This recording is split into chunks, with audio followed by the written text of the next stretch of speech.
retournement de veste, dites-moi.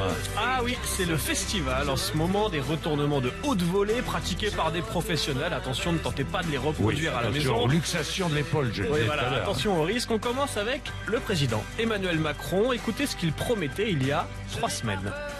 L'égalité homme-femme, j'en ai fait la cause nationale du quinquennat. Je l'ai dit et le confirme là-dessus, il y aura un ministère plein et entier des droits de la femme.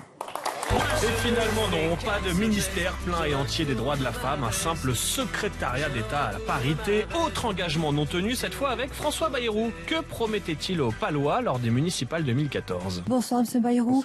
Dans la mesure où vous sollicitez donc un mandat de maire, pouvez-vous nous dire si vous envisagez quand même de vous présenter aux élections présidentielles qui ont lieu dans 3 ans ? Est-ce que j'envisage de me présenter aux élections présidentielles ? Non. Et je n'envisage pas non plus de me présenter ni à la députation, ni à la députation européenne, ni d'entrer dans un gouvernement. Et 3 ans plus tard, personne ne l'a demandé ça en plus. Il avait tout respecté jusqu'au gouvernement. 3 ans plus tard, vous connaissez l'adage, les promesses n'engagent que ceux qui les écoutent. Oui, bah évidemment. 2 ministres, les Républicains, ont été nommés hier et aussi maîtrisent parfaitement le retournement de veste. Gérald Darmanin, désormais ministre de l'Action et des Comptes Publics, il y a quelques mois, il parlait de toute l'admiration qu'il voue à Emmanuel Macron.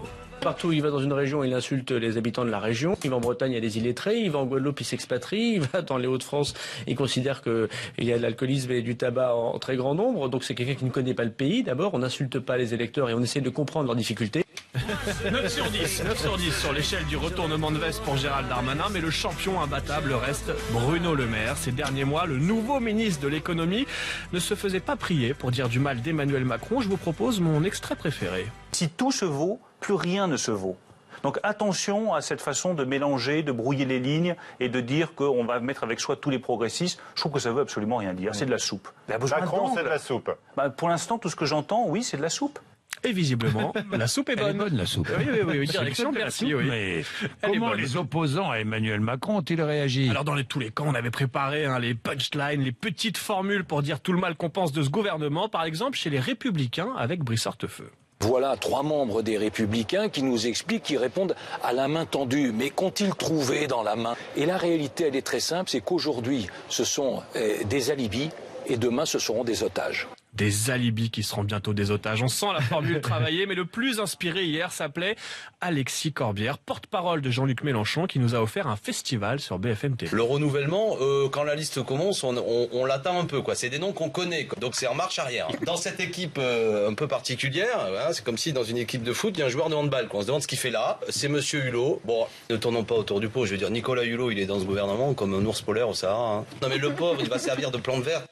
L'ours polaire du Sahara, la plante verte, en marche arrière, voilà, du grand Alexis Corbière. Ouais.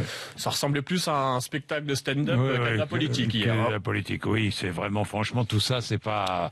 Nous, ce qu'on attend, ce sont des actes. Qu'il y a des réformes à conduire. Et cette France a dynamisé. Nous verrons bien ce que ça va donner.